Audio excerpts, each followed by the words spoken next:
The chandelier light glimmered across polished marble, but the words that echoed in Oliver Stanton's house that night were darker than any shadow.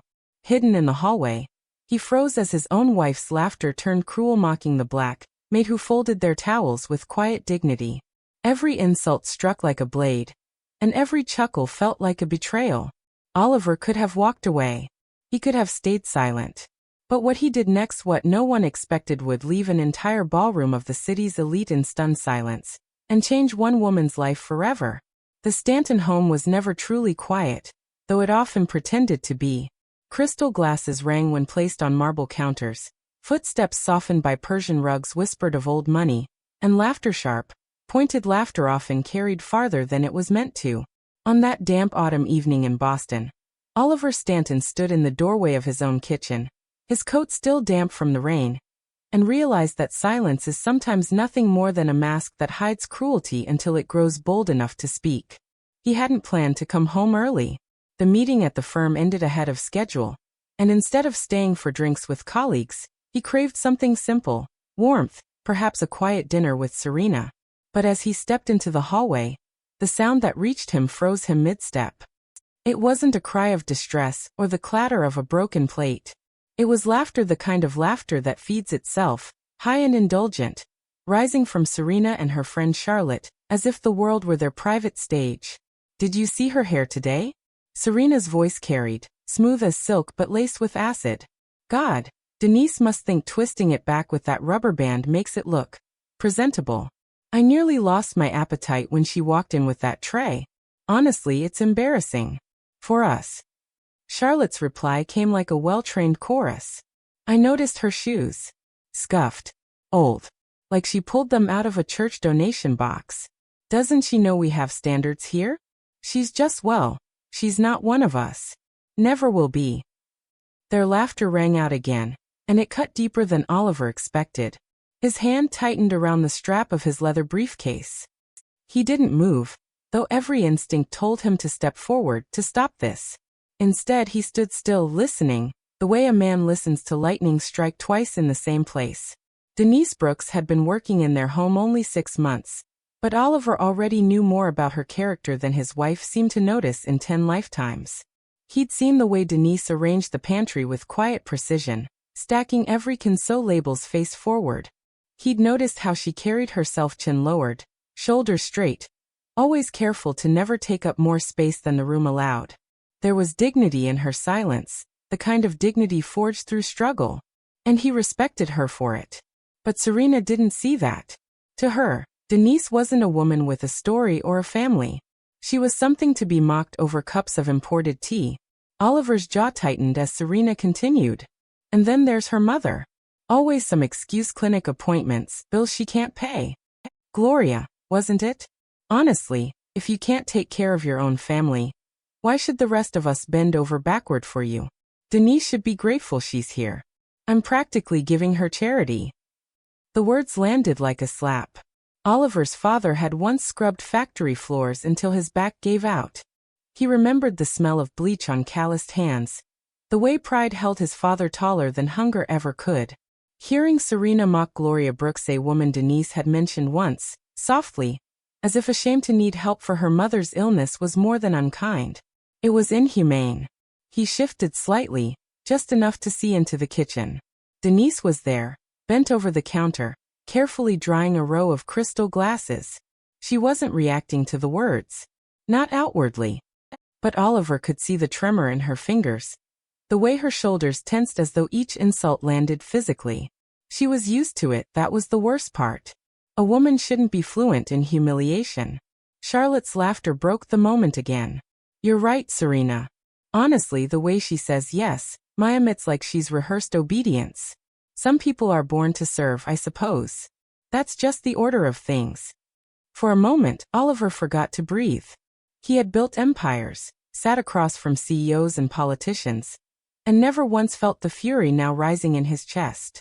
To hear his wife speak this way, to treat another human being, a woman with as much worth as anyone at their table, as if she were beneath her, wasn't just disappointing. It was intolerable. And yet, Denise stood steady, finishing her work, carefully setting each glass down as if order itself could protect her from the chaos of their cruelty. When one slipped slightly and chimed against the counter, Serena smirked. "Careful, dear," she said with feigned sweetness, her words laced with poison. "Clumsy isn't a trait we admire here." Charlotte laughed on cue, and Oliver felt something inside him break. He flicked on the hallway light. The room stilled instantly. Serena turned, surprise flashing across her face before she quickly rearranged it into her usual mask of charm. "Darling, I thought your meeting would run late," she said lightly, reaching for her tea.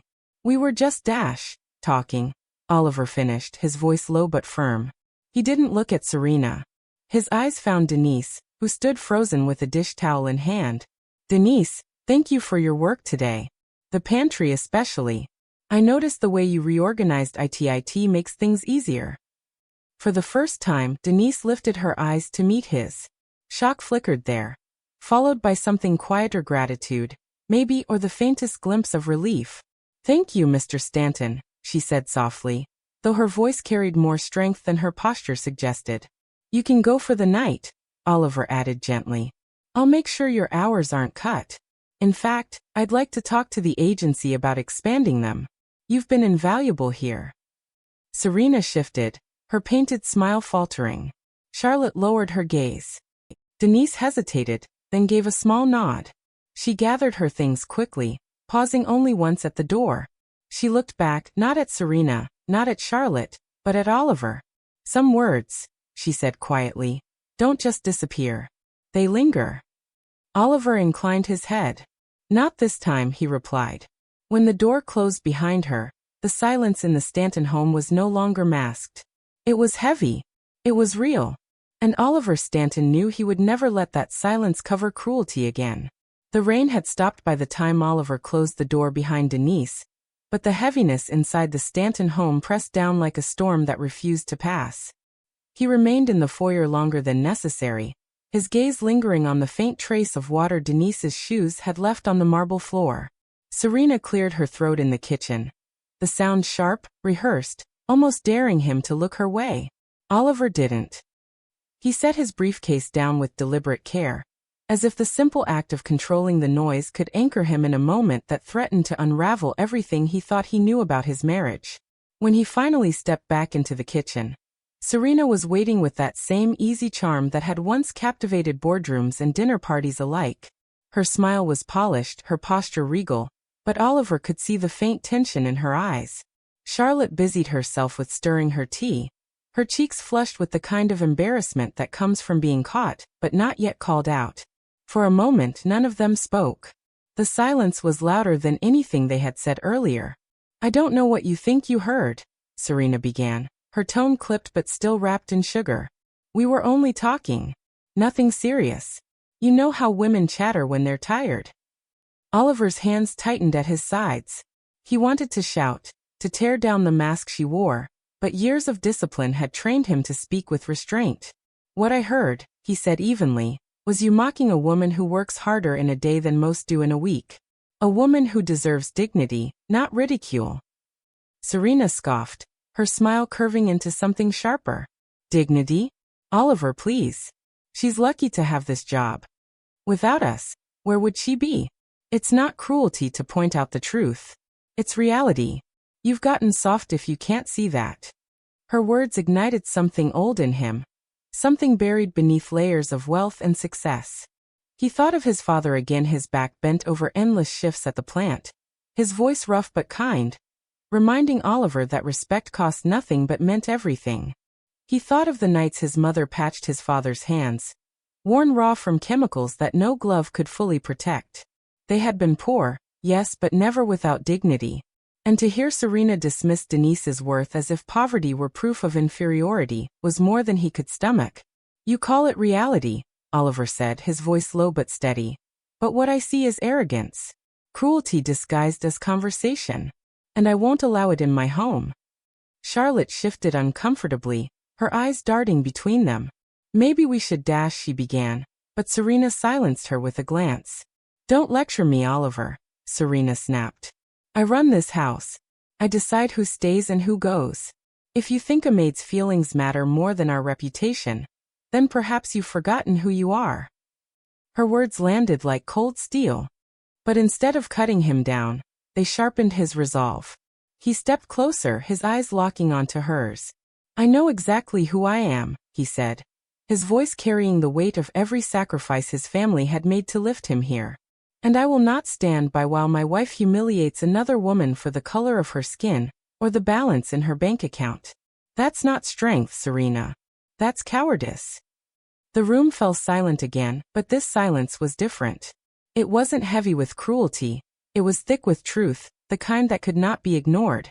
Serena's face paled, her mouth opening as if to argue, but no words came. Charlotte lowered her gaze, ashamed, and Oliver turned away, his decision already forming in his mind. Later that night, sleep eluded him. He sat in his study, the glow of the desk lamp casting long shadows across the room. The shelves lined with awards, framed photographs, and leather-bound books seemed to mock him now. Success meant little if the house built upon it was filled with disdain. He pulled out a notebook, the same one he used for drafting business strategies, and began to write not figures and forecasts but memories. His father's callous hands, his mother's tired smile, the quiet dignity of labor, the lessons they had drilled into him about respect, fairness, humanity. The words flowed into a plan, not for profit, but for principle. If Serena saw Denise as disposable, he would prove otherwise. He would not just defend her in a fleeting moment of anger. He would ensure she and others like her would never again stand small in the face of cruelty. As dawn broke, Oliver's resolve hardened. He knew this would not be simple. Confronting Serena was one battle, but dismantling the attitude that allowed such cruelty to thrive was another. He thought of Gloria Brooks, Denise's mother, and wondered how many times she had swallowed humiliation so her daughter could stand a little taller. He thought of Denise herself, quiet but unbroken, and realized she deserved more than whispered apologies. She deserved change. When Serena entered the study that morning, her silk robe flowing behind her, she looked at him with practiced calm. "We need to talk," she said. "Yes," Oliver replied, closing the notebook. His eyes met hers, unwavering. "We do. But understand this, Serena, what you said last night cannot be undone. The only choice left is whether you change with me, or whether you stand in the way. Because I won't remain silent anymore." Her lips parted, a retort hovering on her tongue, but she said nothing. The silence stretched between them, and for the first time in years, Oliver felt the balance of power shift. He didn't need her approval. He didn't need her charm. What he needed was a house where respect was not optional but essential. As Serena turned away, her robe whispering against the floor, Oliver knew the path ahead would be turbulent. But he also knew this. Silence had protected cruelty for too long, and he was finished protecting it. The morning after their confrontation, the Stanton house felt like a stage stripped of applause. Serena moved through the rooms with her usual elegance, but the silence that trailed her was brittle, like porcelain that could shatter with the slightest touch. Oliver watched her from across the breakfast table, his coffee untouched, his mind replaying every cruel word he had overheard the night before. The weight of it still pressed against his chest, not only because of what was said, but because of how easily it had been spoken. Words like that didn't appear out of nowhere. They were habits, sharpened by years of unchallenged privilege. He realized that if he let this moment slip, if he allowed it to dissolve into another quiet compromise, he would be complicit in keeping those words alive. He left the house earlier than usual, retreating into the anonymity of his office. But work offered no refuge. The faces of his employees blurred before him as he tried to focus on numbers and contracts. All he could see was Denise's bowed head. All he could hear was Serena's mocking laughter. All he could feel was the quiet endurance of a woman who had stood steady under the weight of humiliation. By midday he abandoned pretense. He called Claire Benton, a trusted consultant who had guided him through difficult ethical reforms in his company. Claire's voice, calm and firm, was exactly what he needed. "If you want change," she told him, "don't start with apologies. Start with structure. Give people like Denise something stronger than silence to lean on." Her words stayed with him as he returned home that evening. Denise was already there, polishing silverware with her usual quiet focus. Oliver paused in the doorway, studying her. She did not glance up, but her movements carried the same unspoken dignity as always, deliberate, careful, refusing to be rushed even by the memory of the insults she had endured. He thought of Gloria Brooks, the mother Denise had once mentioned, with a softness that lingered in his mind. He imagined the long nights Denise must have spent balancing exhaustion with duty, caring for a woman whose body betrayed her even as the world piled indignities onto her shoulders. The thought cut deeper than he expected, stirring both sorrow and admiration. "Denise," he said gently, stepping into the room. She looked up, startled, as though bracing for reprimand. Instead, he smiled faintly. "I wanted to thank you again for last night, for your patience. I know it wasn't easy to hear those words." Her eyes flickered with something unreadable before she lowered them again. "It isn't the first time, Mr. Stanton. And it probably won't be the last. People think what they think. I've learned to keep my head down and let it pass." The resignation in her voice unsettled him more than Serena's cruelty had. This wasn't just about one conversation. It was about a lifetime of endurance, a lifetime of shrinking to survive. Oliver shook his head. "You shouldn't have to let it pass," he said firmly. "Not here. Not in this house. Not anywhere." Denise met his gaze then, and for the first time he saw the strength behind her composure. Her voice was soft, but steady. "Respect isn't something I can demand. Either it's given freely, or it's not worth having." Her words lingered with him long after she left that evening. Lying awake in the dark, Oliver realized that if Serena saw Denise as invisible, then part of his duty was to make her visible, not just to his wife, but to the world they moved in. He thought of the charity gala scheduled for the following month, a night when Boston's most powerful families would gather under chandeliers to toast their own generosity. What better place to shift the narrative, to challenge the easy cruelty hidden behind closed doors? The idea unsettled him. It would cause scandal, strain his marriage, perhaps even shake his reputation. But the image of Denise, steady hands folding towels as laughter carved her dignity to pieces, refused to leave him. The following day, Oliver summoned Claire to his office. He laid out everything he had overheard, sparing none of the details. Claire listened without interruption, her face a careful mask of empathy and calculation. When he finished, she leaned forward. "If you're serious about this, Oliver, you need more than a speech. You need proof that the problem isn't isolated. Talk to Denise. Listen to her story. Let her decide how much she's willing to share. And then build something lasting out of it." That evening, Oliver invited Denise to sit with him in the study, an act that seemed to surprise her more than the request itself. The room, with its heavy oak desk and shelves lined with books, had always been a space for power and decision-making. Tonight, it became something else, a place for truth. At first, she hesitated, hands clasped tightly in her lap. But as Oliver asked gentle questions, her words began to unfold, each one carrying the weight of years unspoken. She told him about the looks, the comments, the way people like Serena dismissed her presence as though she were a shadow. She spoke of her mother's illness, of nights spent holding Gloria's hand as she winced from pain they could not afford to treat. As she spoke, Oliver felt his throat tighten. The numbers he dealt with, daily investments, profits, losses, suddenly seemed small compared to the cost of silence borne by people like Denise. When she finished, the room was thick with emotion. She straightened her back, her voice quiet but resolute. "I don't need sympathy, Mr. Stanton. I just need the chance to work without being torn down. That's all." Oliver nodded, his chest heavy with conviction. "You'll have that chance," he promised. "Not just here, but everywhere I can make it happen." When Denise left, he sat alone in the quiet study, the promise echoing louder than the tick of the clock. He knew Serena would resist, that society would gossip, that friends would sneer. But he also knew this. Change was no longer optional. It was inevitable. The path forward had revealed itself, and Oliver Stanton was ready to take it no matter the cost. The days leading to the gala blurred into a restless rhythm for Oliver. Meetings and phone calls carried on as usual, but his mind stayed tethered to Denise's words, to the quiet strength with which she had confessed the humiliations she had endured. "Respect isn't something I can demand. Either it's given freely, or it's not worth having." That line repeated in his head, louder than the traffic outside his office window. Louder than the social chatter, Serena filled the house with in preparation for the upcoming event. The Stanton Foundation's annual gala was meant to be another glittering evening of self-congratulation for Boston's elite. This year, Serena envisioned it as her moment to dazzle, her chance to reaffirm her status in a circle that thrived on perfection.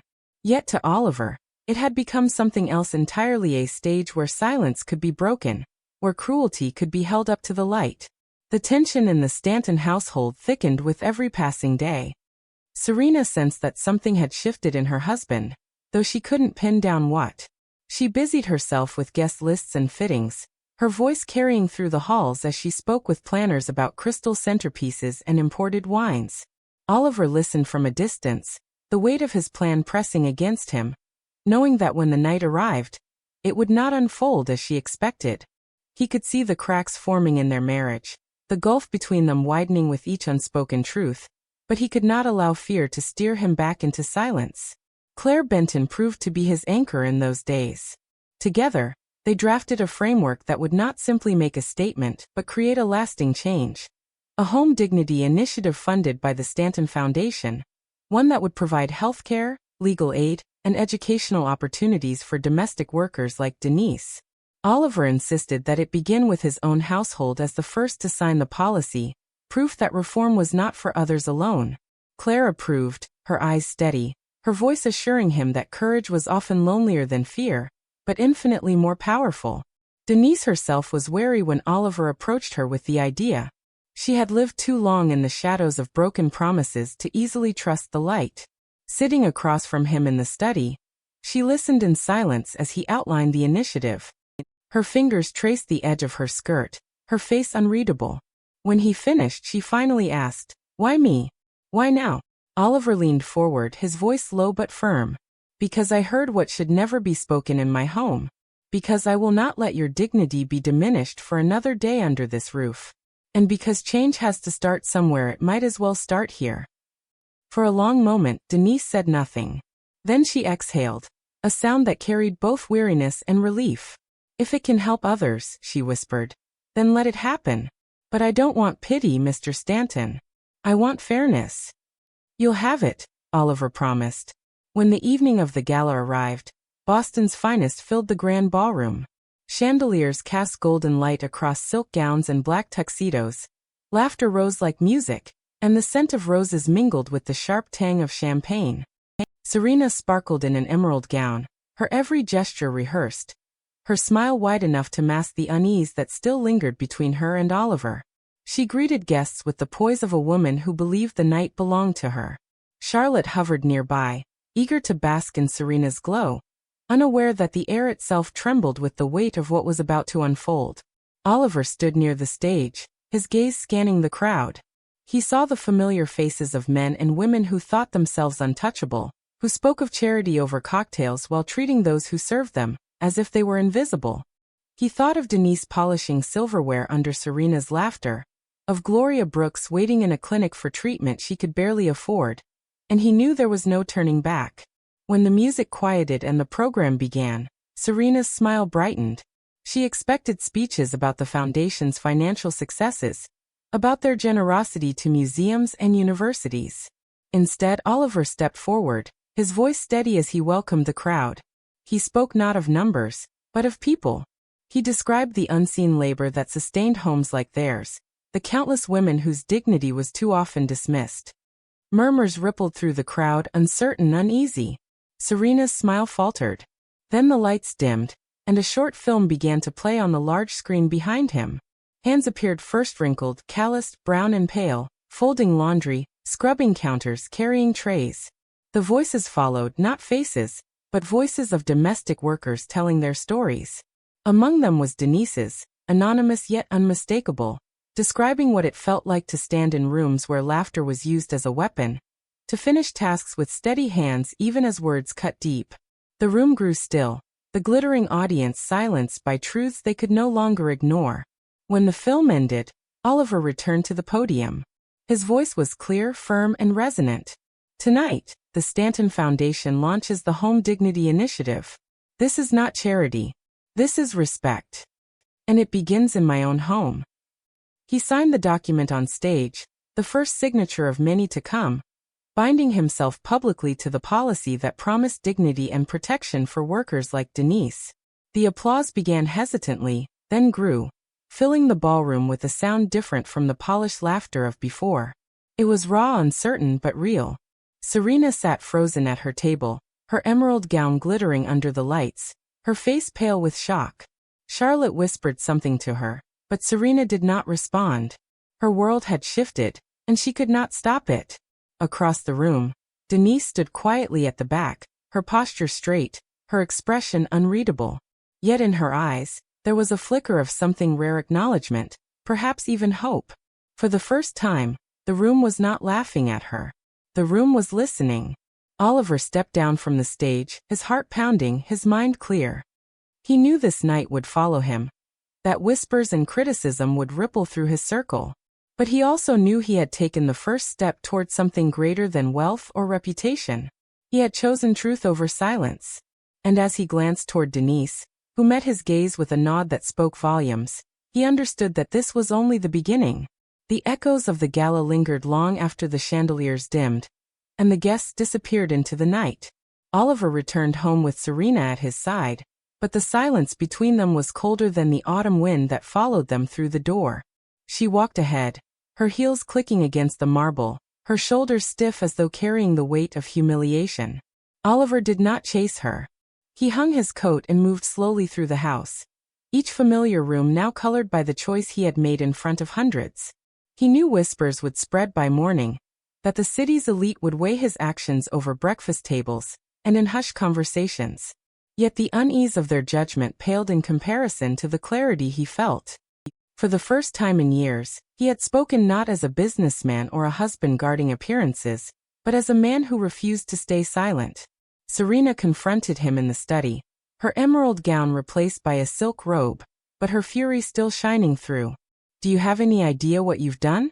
she demanded, her voice sharp enough to cut. "You embarrassed me. You embarrassed us. You turned a private matter into a spectacle." Oliver met her anger with a calm she had not expected. "What happened wasn't private.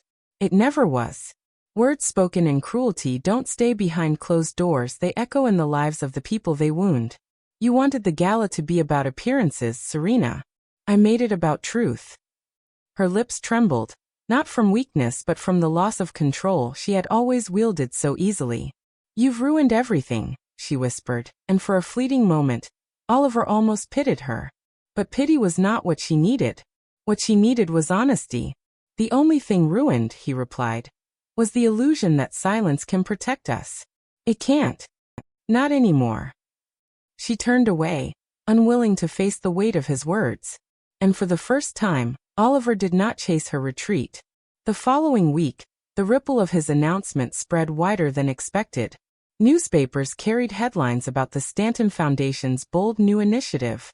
Some praised his courage, others accused him of self-righteousness, but none could ignore the conversation it sparked. Calls poured in from workers across the city, from agencies that had long ignored complaints, from families both defensive and curious. The Home Dignity Initiative had done more than announce a program, it had opened a door that would not easily close. Denise, meanwhile, remained as steady as always. She continued her work with quiet precision, though something in her presence had shifted. She walked a little taller, her gaze met Oliver's without hesitation, and the silence that once felt like resignation now carried the weight of choice. One afternoon, as she prepared to leave, she paused by the study door. "My mother wanted me to tell you thank you," she said softly. "She heard what you did. She said maybe respect still exists in the world." Oliver's throat tightened at her words. He nodded, unable to trust his voice.